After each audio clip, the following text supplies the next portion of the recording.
Hello friends, जय जगन्नाथ। तो आज क्लास रे हम डिस्कसन करवा गणित पेडागोजी जो थे कि आप रोचे गणित शिक्षा शिक्षणर शिक्षादान पद्धति और कौशल जो थे कि आपण मैंने पाइबे आरोह अवरोह विश्लेषण संश्लेषण क्रीड़ा पद्धति। तो एथिरू निश्चित भाव में आप देखिए ओटीटी एग्जाम 4 ରୁ 5 मार्क यही चैप्टर ही आपंकर प्रश्न आसूँ। तो निश्चित भाव में भिडियोटी शेष जाए देखूँ।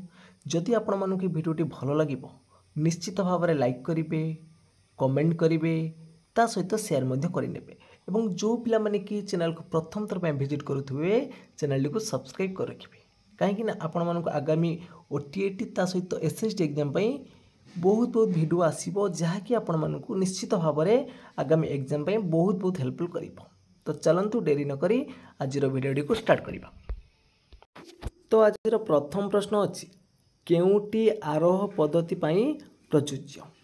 ऑप्शन ए रही निर्दिष्ट रु साधारण, ना साधारण रु निर्दिष्ट, ना उभय ए एवं बी, ना केउटी नुहे। तो एक नंबर आपंकर सठिक उत्तर कौन आसो देखो। आरोह पद्धति कौन, अवरोह पद्धति कौन। तो प्रथम जब देखा आरोह पद्धति, तो आरोह पद्धति कौन ना यह द्वारा कौन हो जाए ना सत्य नियम सिद्धांत सूत्र यही द्वारा प्रतिपादित होता है। एक निर्दिष्ट रु साधारण दिगू गति करें। तो आम क्वेश्चन पचार आरोह पद्धति कौन ना एक निर्दिष्ट रु साधारण पद्धति की गति करें। ता सहित यह हूँ कौन ना मृत रु अमृत आड़ को गति करें। यह चिंता शक्ति और सृजन शक्तिर विकास साधन करें। सेमती जो देखा साधारण रु निर्दिष्ट यहाँ हूँ आप कौन ना अवरोह पद्धति। मन रखिए साधारण रु निर्दिष्ट हूँ अवरोह पद्धति आउ यहाँ हूँ आपंकर अमृत रु मृत आड़ को गति करें। तो परवर्ती प्रश्न अच्छी जदि कौनसी कथा विभिन्न क्षेत्र में परीक्षित होई सत्य बोली प्रमाणित हुए ता क्यों पद्धति। जदि कौनसी कथा विभिन्न क्षेत्र में परीक्षित होई सत्य बोली प्रमाणित हुए ସେଇଟା आपणकर हूँ कौन ना आरोह पद्धति। मन रखिए आरोह पद्धति तामने आम जब कह A plus B equal to B plus A आम प्रमाण करवा धर 3 मिशाण 5 है 8, तो 5 मिशाण 3 हूँ 8। तो विभिन्न क्षेत्र में आम परीक्षित कर सत्य बोली प्रमाणित करवा ସେଇଟା हूँ आपणकर कौन ना आरोह पद्धति। सेमती आपने जी एग्जाम्पल ने तो A plus B equal to B plus A हो। तो यहाँ हूँ आपणकर कौन ना आरोह पद्धति।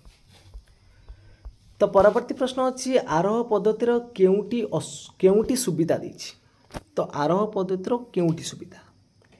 तो ऑप्शन भितर सठिक उत्तर कौन आसिबो ना आरोह पद्धतिर केउटी सुविधा बोली पचारछि। तो सठिक उत्तर कौन आसिबो देखंतु यह द्वारा छात्र छात्री मानकर पर्यवेक्षण दक्षता वृद्धि पाए ता सहित यह हूँ निम्न श्रेणी पर उपयोगी। ताले उभय ए एवं बी हिजबो अटर राइट आंसर। तो परवर्ती प्रश्न देछि आरोह पद्धति द्वारा केउटी सुविधा होता है। आरोह पद्धति द्वारा केउटी सुविधा होता है जुक्तियुक्त प्रमाण ना पुंखानुपुंख विश्लेषण ना उभय ए एवं बी ना केउटी नहीं। तो आरोह पद्धति सुविधा हूँ ये दुईटा कि आपंकर जुक्तियुक्त प्रमाण ता सहित पुंखानुपुंखन विश्लेषण रहिबो। तो परवर्ती प्रश्न देछि केउटी आरोह पद्धति पई उद्दिष्ट। केउटी आरोह पद्धति पई उद्दिष्ट। तो आम डिस्कसन करके आसिले आरोह पद्धति कौन ना मृत रु अमृत आड़ को गति करे यहाँ ठीक अच्छे। यह निर्दिष्ट रु साधारण आड़ गति करे यहाँ भी ठीक अच्छे। ताले उभय ए एवं बी हिजबोठी राइट आंसर। तो परवर्ती प्रश्न अच्छी केउटी आरोह पद्धति पई अनुपयुक्त। केउटा आरोह पद्धति पई अनुपयुक्त। यह शिक्षक केन्द्रिक पद्धति ना यह मनस्तात्विक पद्धति ना उभय ए एवं बी ना केउटी नुहे। केउटा आरोह पद्धति पई अनुपयुक्त। तो सठिक उत्तर हम ऑप्शन नंबर ए यह शिक्षक केन्द्रिक पद्धति। तो परवर्ती प्रश्न अच्छी आरोह पद्धति पई क्यों श्रेणी पई प्रযোज्य। तो आरोह पद्धति क्यों श्रेणी पई प्रযোज्य उच्च श्रेणी मानक पई ना निम्न श्रेणी मानक पई ना उच्च माध्यमिक श्रेणी पई ना केउटी नुहे। तो आरोह पद्धतिटा हूँ आपंकर निम्न श्रेणी पिला मानक पई प्रযোज्य। तो ऑप्शन नंबर बी हम राइट आंसर।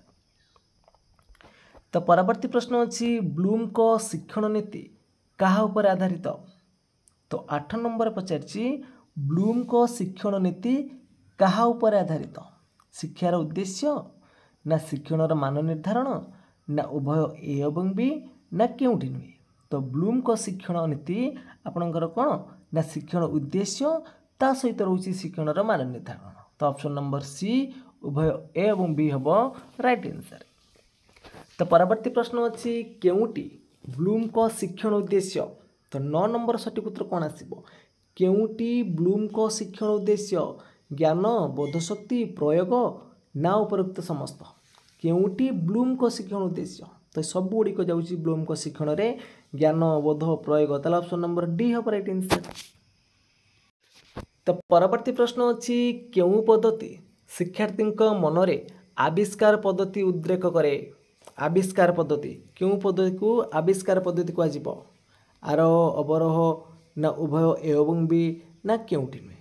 तो देखो आपण मैंने विभिन्न उदाहरण साधारण सत्य पहुँचे ताहले आपण मैंने सूत्र आविष्कार करेंगे ताहले कौन आम धर विभिन्न त्रिभुज नहीं आम परीक्षा करवा जे त्रिभुजर 3 कोणर परिमाण समष्टि हूँ 180 डिग्री ताहले ये आपंकर आविष्कार मनोभूति आसीगला। तो यहाँ हूँ कौ पद्धति ना आरोह पद्धति। तो परवर्ती प्रश्न अच्छी केउ पद्धति रे पूर्व सूत्र को प्रयोग करी गणित समस्या समाधान करा जाए। केउ पद्धति रे पूर्व सूत्र को प्रयोग करी गणित समस्या समाधान हुए। आरोह पद्धति ना अवरोह पद्धति ना उभय एवं बी ना केउठी नुहे। देखो आम जो गोटे समबाहु त्रिभुजर आम परिसीमा बाहर करवा तो आम जानते समबाहु त्रिभुजर प्रत्येक बाहु सामान जब प्रत्येक बाहु ए है तेज परिसीमा केते हम ए मिशाण ए ताने 3a तो आम सूत्र बाहर करदे 3a। तो डायरेक्ट आम कौन करवा ना सूत्र को प्रयोग करदे जदि बाहु दे 5 ताले आम परिसीमा बाहर के 5 × 3 = 15 तो आम ये डायरेक्ट सूत्र को प्रयोग करें तो यहाँ क्यों प्रकार पद्धति यहाँ हूँ आपंकर अवरोह पद्धति। ताले ऑप्शन नंबर कौन आसो बी हम ये राइट आंसर।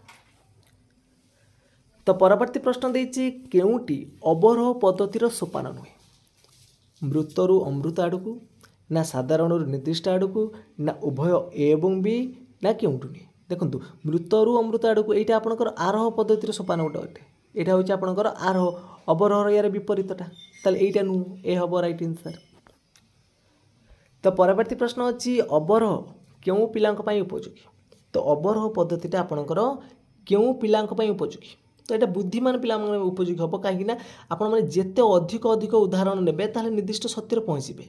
तो यहाँ बुद्धिमान पिला पाखे केवल जो अधिक अधिक उदाहरण लेकिन सत्यता प्रतिपादन करवा तो पाखे यहाँ थाए तो यहाँ से बेसी उपयोगी अटे। तो परवर्ती प्रश्न देती केउटा ठीक यह अल्प श्रम आवश्यक करे यह अधिक समय सापेक्ष ना उभय एवं बी ना केउठी नुहे। तो ये क्वेश्चन डायरेक्ट पचारि नहीं तो पचार दे खाली केउटा ठीक तो कौन हम यार सटीक उत्तर ना यहाँ अवरोह पद्धति कथा रही। तो यहाँ हूँ आप कौन यह अल्प श्रम आवश्यक करे। तो यहाँ आपंकर जो 13 नंबर प्रश्न पचार अवरोहटा क्यों पिला मानक पई उपयोगी। तो ये अवरोहटा कौन पिलाटी सूत्र मन रख तो यहाँ बुद्धिमान पिला जो मैंने अधिक बुद्धि थी तो सूत्र मन रखी से करें। तो परवर्ती प्रश्न देती शिक्षार्थीर मनरे अवरोह क्यों भाव आनी थाए। अवरोह तो कौन ना आग्रह आणिबो ता सहित आत्मविश्वास आणिबो तो उभय ए एवं बी हम राइट आंसर। तो परवर्ती प्रश्न देती केउटी आरोह पद्धति पई उपयुक्त नुहे। तो 16 नंबर सटीक उत्तर कौन आसो केउटा आरोह पद्धति पई उपयुक्त नुहे बोली पचार। तो सटीक उत्तर हम कौन ना यह शिक्षार्थी केन्द्रिक अटे। तो परवर्ती प्रश्न देती अवरोह पद्धति कहार विकास पई अनुपयुक्त। अवरोह पद्धति कहार विकास पई अनुपयुक्त। तो सटीक उत्तर कौन आसो बोधशक्ति चिंता शक्ति कल्पना शक्ति ना उपरोक्त समस्त। तो अवरोह पद्धतिटा देखो ये समस्त अनुपयुक्त अटे। ये कौन करें ना ये स्मरण शक्ति विकास करें। बोधशक्ति आपंकर हूँ सॉरी अवरोह पद्धति हूँ स्मरण शक्तिर विकास करें किंतु बोधशक्ति चिंता शक्ति कल्पना शक्ति ये सबूर विकास अनुपयुक्त अटे। तो परवर्ती प्रश्न देती केउटा अवरोह पद्धतिर सुविधा अटे। सुविधा कथा पचार केउटी अवरोह पद्धतिर सुविधा सहज साध्य पद्धति अटे उच्च श्रेणी में उपयुक्त ता सहित अनेक पाठ्य निर्दिष्ट समय संभव। तो उपरोक्त समस्त डी हम एठी राइट आंसर। तो परवर्ती प्रश्न देखा परवर्ती प्रश्न देती अवरोह पद्धति केउठी। तो 19 नंबर सठिक उत्तर कौन आसो। तो अवरोह पद्धति केउठी ना यह स्मरण शक्तिर विकास घटाई आम करके ता सहित मनस्तात्विक दृष्टिकोण ग्रहणीय नुहे। तो उभय ए और बी हम राइट आंसर। तो परवर्ती प्रश्न अच्छी केउटी अवरोह पद्धतिर नियम। केउटा अवरोह पद्धतिर नियम यह अभ्यास क्षेत्र में सहायक। यह समय और श्रम अपचय करे नहीं। यह शिक्षार्थी मन में आत्मविश्वास जन्माए ना उपरोक्त समस्त। केउटा अवरोह पद्धतिर नियम ताले उपरोक्त समस्त डी हम यार राइट आंसर। तो परवर्ती प्रश्न देछि केउ पद्धति रे प्रसंग सहित विभिन्न उपादान गुड़ी को पृथक पृथक करी भांगी दि जाइए। कौन ना देखो जो चारिटा पद्धति आपंकर अच्छी ऑप्शन ले आरोह अवरोह विश्लेषण संश्लेषण या भितर विश्लेषण अर्थ है भाग करवा। तो भांगिब ये भांगी भांगी कौन ना समाधान कर ऑप्शन नंबर सी हम राइट आंसर। तो विश्लेषण पद्धति कौन ज्ञातर अज्ञात आड़ को जाए ना अज्ञातर ज्ञात आड़ को जाए ना उभय ए और बी ना केउटी नहीं। तो देखो विश्लेषण पद्धति हूँ आपंकर कौन ना अज्ञातर ज्ञात आड़ को जीव आ ज्ञातर अज्ञात है आपंकर संश्लेषण पद्धति। तो परवर्ती प्रश्न देछि विश्लेषण पद्धति रे कौन हुए पर्यालोचना करा जाइथाय अनुसंधान करा जाइथाय शेष में समाधान पर्यायर को पहुँचवाक होता है। ताले इटा समस्त हो राइट आंसर। पर्यालोचना करा जिवो अनुसंधान करा जिवो तापर जाई शेष में समाधान पाखरे पहुँचवा। तो परवर्ती प्रश्न देछि विश्लेषण पद्धति रे केउटी सुविधा। विश्लेषण पद्धति रे केउटा सुविधा। 24 नंबर सठिक उत्तर कौन आसो। गठनात्मक पद्धति ना आत्म प्रत्यवृद्धि करे ना आविष्कार मनोभाव उद्रेक करे ना उपरोक्त समस्त। तो ये सब गुड़िक हम ताले डी हम राइट आंसर।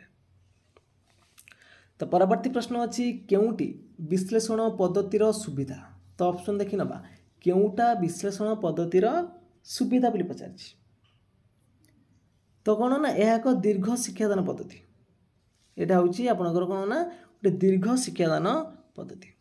सॉरी असुविधा देती देखो जुक्ति मध्यम सन्देह दूर कर जुक्ति मध्यम सन्देह दूर कर शिक्षार्थी मानू सक्रिय अंशग्रहण करने सुविधा दब और समस्या को समाधान सुजोग दब। ताले यहाँ दीर्घ शिक्षादान पद्धति तार असुविधा। तो परवर्ती प्रश्न अच्छी केउटी ठीक विश्लेषण पद्धति एक जटिल और कष्टसाध्य पद्धति ना यहाँ भूल अच्छी नहीं कि विश्लेषण पद्धति एक समय व्यय पद्धति यहाँ भी भूल अच्छी। तो विश्लेषण पद्धति कौन ना विश्लेषण पद्धति एक जटिल और कष्टसाध्य पद्धति। तो जितेबाला आम कौन जिनस को आम विश्लेषण करवा ताको भांगी भांगी आम समाधान करवा तो निश्चित भाव में समय लगे। तो यहाँ ठीक हम है विश्लेषण पद्धति गोटे जटिल पद्धति हो पार। तो जटिल कष्ट पद्धति हो पार दीटा कि आपंकर ये ठीक हम ताले उभय ए और बी हम ये राइट आंसर। तो परवर्ती ऑप्शन दुटा आप कटि जाइए उभय ए और बी हम राइट आंसर। तो परवर्ती प्रश्न देछि संश्लेषणात्मक पद्धति विश्लेषणात्मक पद्धति कौन हम समधर्मी हम ना विपरीतमुखी हम।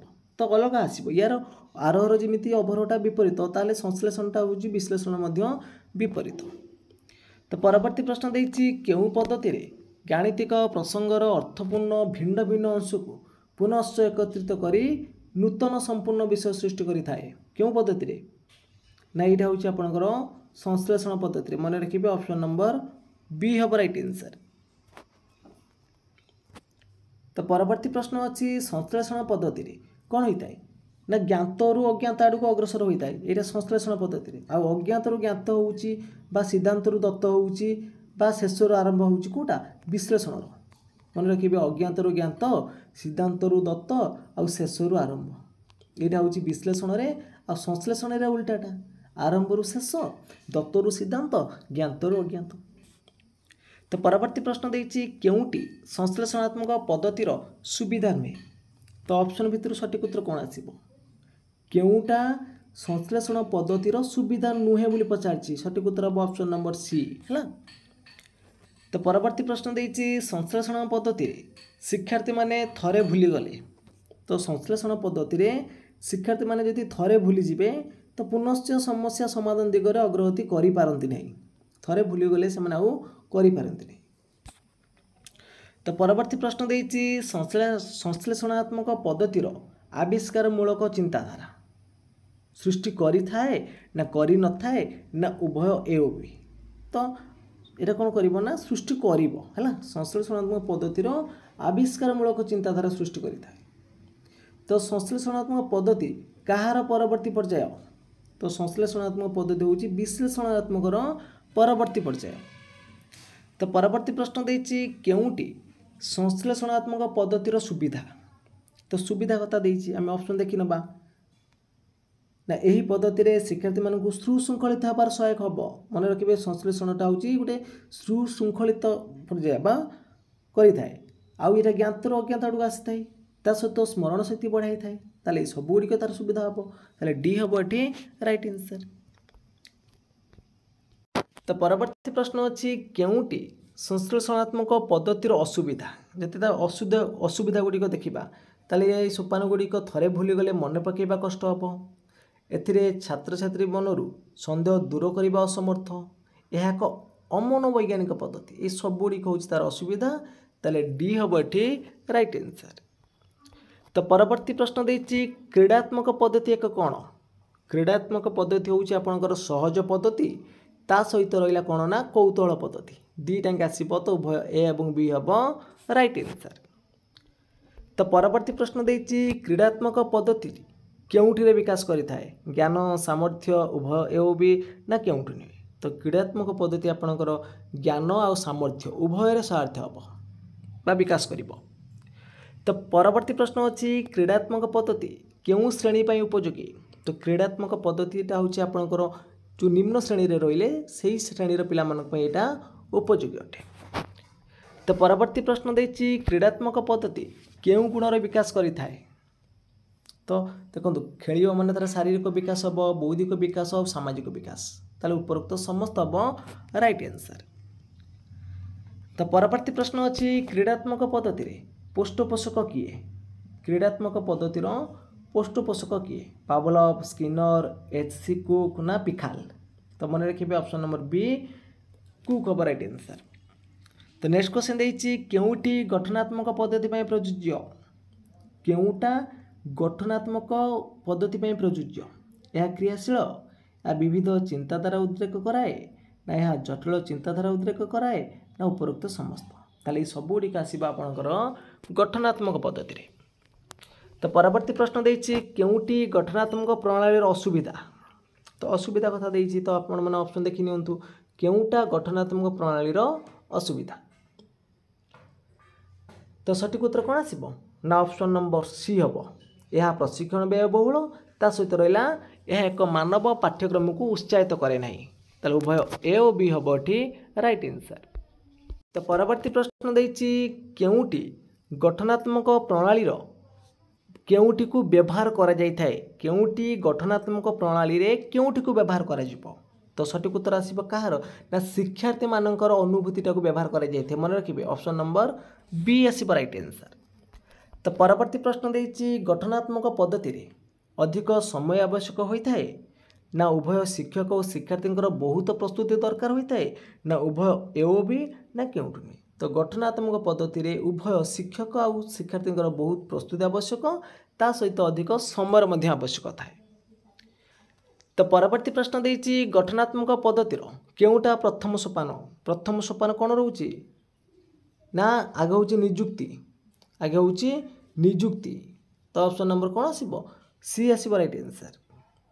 तो परवर्ती प्रश्न अच्छी गठनात्मक पद्धतिर अतीत घटनावली को क्यों सोपान गुरुत्व दी जाए अतीतर घटना गुड़ी को निजुक्ति सोपान गुरुत्व दिज्व तो ऑप्शन नंबर कौन आसो ना ए हम राइट आंसर। तो परवर्ती प्रश्न अच्छी कर्मकैंद्रिक उपगम केउटा प्रযোज्य कर्मकैंद्रिक उपागम केउटा प्रযোज्य तो ऑप्शन भितर आपंकर सठिक उत्तर हम ऑप्शन नंबर ए शिक्षार्थी कैंद्रिक। तो नेक्स्ट क्वेश्चन देती कर्मकैंद्रिक उपागम कौन होता है शिक्षार्थी को स्वाधीनता मिले ना शिक्षकों को प्राधान्य दि जाए ना उभय ए और बी ना केउठि नुहे तो सठिक उत्तर हम ऑप्शन नंबर ए ना कर्मकैंद्रिक उपगम शिक्षार्थी को सहायता मिलता है। तो नेक्स्ट क्वेश्चन देती कर्मकैंद्रिक पद्धति केउटा वैशिष्ट्य कौटा ना सब शारीरिक विकास आवेगिक विकास मानसिक विकास ताल डी हम राइट आंसर।